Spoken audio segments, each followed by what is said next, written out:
Anda kembali di Kompas Siang. Saudara, pemerintah perlu segera mengevaluasi dan membenahi pelaksanaan program makan bergizi gratis usai kasus keracunan marak terjadi dalam sepekan.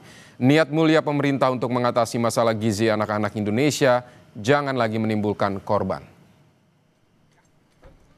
Sejak diluncurkan pada awal tahun, program MBG terus menuai sorotan, terutama keracunan yang dialami para siswa dalam sepekan terakhir. Sebanyak 145 pelajar SMK dirawat di Puskesmas Ujung Jaya, Kabupaten Sumedang, Jawa Barat, diduga keracunan usai menyantap makan bergizi gratis. Sampai Kamis malam, 50 orang dirawat di Puskesmas Ujung Jaya. Para siswa mengeluhkan kepala pusing, mual, dan muntah. Pemerintah Kabupaten Sumedang akan bertemu dengan pihak SPPG, ahli gizi, dan para camat untuk membahas dugaan keracunan makan bergizi gratis. Di Bandung Barat, Jawa Barat, data terbaru korban keracunan MBG di Cipongkor total berjumlah 1.171 orang. Sementara 11 orang masih dirawat di Aula Kecamatan Cipongkor. Data korban merupakan akumulasi jumlah dari kejadian hari Senin hingga Rabu. Puskesmas Tapalang dipenuhi pasien dan orang tua murid dari SDN Taan Galung Tapalang dan SMP 1 Tapalang Mamuju, Sulawesi Selatan. Menurut polisi, awalnya pada Rabu siang hanya 13 siswa yang dilarikan ke puskesmas. Namun menjelang sore bertambah 7 orang hingga total murid yang dirawat sebanyak 20 orang. Bahkan pada Kamis pagi, 2 murid dirujuk ke RSUD Mamuju karena kondisinya memburuk. Sementara 5 lainnya sudah diperbolehkan pulang.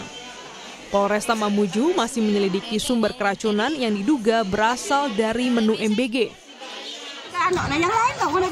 Sebanyak 24 siswa SDN 12 Benua Kayong dan 1 guru Kabupaten Ketapang alami gejala keracunan usai menyantap menu program makan bergizi gratis. Menu makanan yang disediakan berisi ikan filet, sayur oseng, jeruk, tahu goreng, dan nasi putih. Ikan filet yang disajikan diduga merupakan daging ikan hiu yang digoreng. Kami kutip dari program Kompas Petang. Wakil Kepala BGN Nani Sudaryati Deang meminta maaf atas maraknya kasus keracunan di sejumlah kota. Ia berjanji akan memperbaiki kualitas dan juga internal BGN agar kejadian keracunan tak lagi terulang. Jangankan ratusan, kami tidak ingin satu pun tidak ada korban. Ya. Sepakat. Dan kami sudah mengakui kami salah. Saya sudah minta maaf, kami sudah minta maaf. Kami akan perbaiki dengan mati-matian karena program ini, jadi jangan bicara seolah-olah kami tidak peduli. Kami peduli, kami sangat peduli dan kami ngaku salah sudah. Kami akan perbaiki semua secara total. Ini nyawa manusia, nyawa anak-anak. Kami punya tujuan untuk memperbaiki gizi anak-anak. Jadi nggak mungkin kami akan membiarkan ini.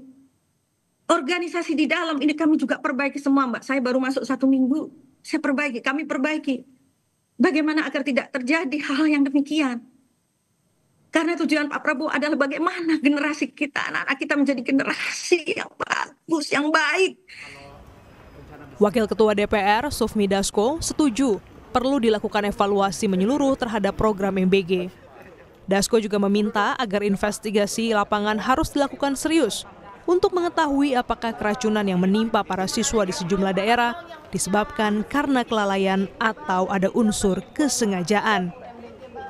Meminta kepada MBG untuk menyikapi hal ini dengan serius dan lalu kemudian kita juga meminta kepada APH untuk juga ikut melakukan investigasi lapangan untuk kemudian membedakan mana yang benar-benar keracunan, kelalaian, mana yang kemudian ada hal yang mungkin tidak sengaja gitu kan gitu. Nah, untuk itu kita kasih kesempatan kepada MBG untuk mengadakan evaluasi.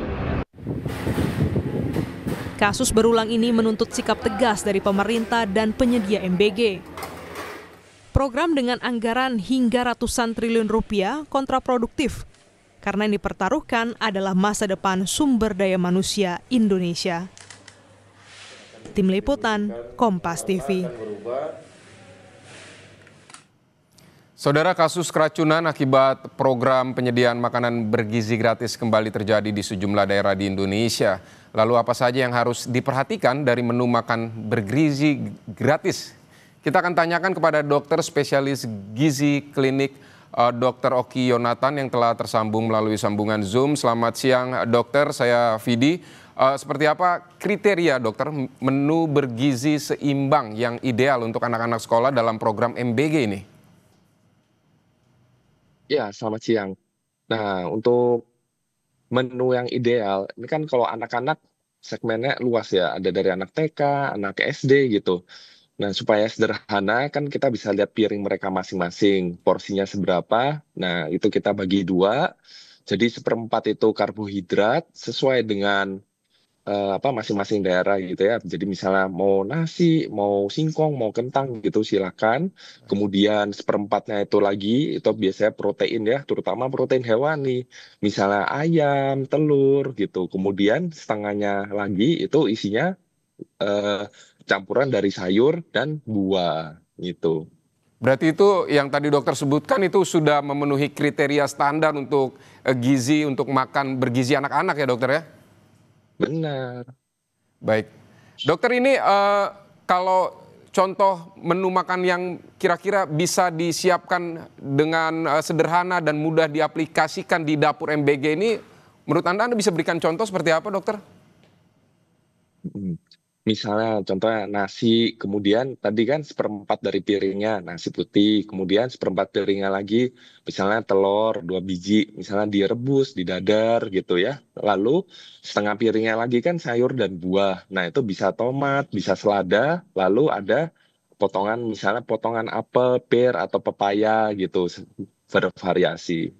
Baik dokter, ini kan biaya rata-rata untuk menu makanan bergizi gratis ini sekitar Rp10.000. Tapi menurut dokter memang dengan anggaran dengan biaya Rp10.000 dengan menu yang dokter sebutkan tadi ini bisa terjangkau begitu dok? Atau seperti apa? Nah, itu memang perlu diusahakan. Kemudian yang perlu diingat lagi, Indonesia ini kan luas ya, dari Sabang sampai Merauke. Misalnya untuk kita yang di ibu kota makan apa, nasi, kemudian ayam atau sapi gitu ya harapannya, kemudian sayur, buah yang baik gitu. Tapi di semua daerah kan belum tentu itu jumlahnya banyak dan terjangkau. Jadi disesuaikan. Jadi mungkin di satu daerah itu akan lebih masuk dengan misalnya kentang, kemudian misalnya ayam itu sulit gitu. Ayam sulit dok, adanya ikan. Ya sudah nggak apa-apa misalnya. Jadi misalnya kentang, ikan, kemudian dengan sayur misalnya. Adanya apa? Di sini daun singkong gitu. Yang nggak apa-apa, daun singkong, kemudian buah, pisang. Tetap Baik, bergizi. dokter Oki, ini menurut dokter Oki berapa lama waktu antara penyiapannya sampai ke disajikan ke anak-anak yang efektif agar tidak basi atau tidak justru jadi bakteri sehingga seperti kasus yang belakangan ini terjadi. Berapa lama waktu penyiapan yang ideal? Waktu penyiapan ideal kalau misalnya menu itu udah siap gitu ya, udah matang semua, dari menu itu siap sampai dikonsumsi, biasanya sarana kurang dari 1 sampai 2 jam. Kalau lebih dari itu ya udah kontaminasi.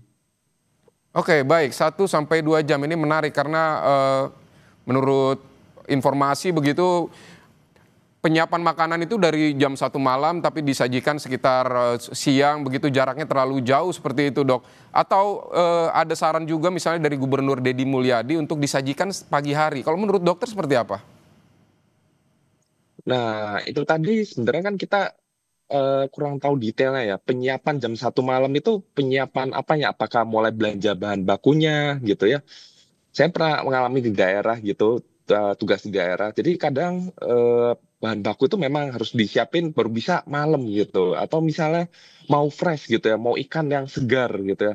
Nah itu diambil dari pantai itu, dari nelayan langsung jam 5, jam 4 pagi. Nah itu langsung harus dibersihkan, masuk dapur, diolah, disiapkan, baru bisa disajikan.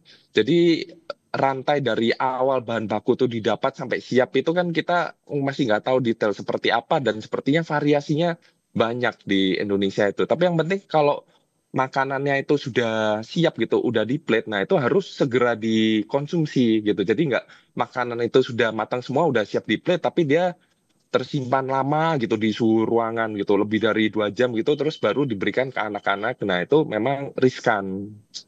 Baik, menunya jangan lebih penyiapannya dari penyiapan hingga ke penyajian itu 1 sampai 2 jam. Tapi menurut dokter apa kira-kira menu yang mudah disiapkan, kemudian juga tahan lama, pengolahannya juga mudah, seperti apa dok?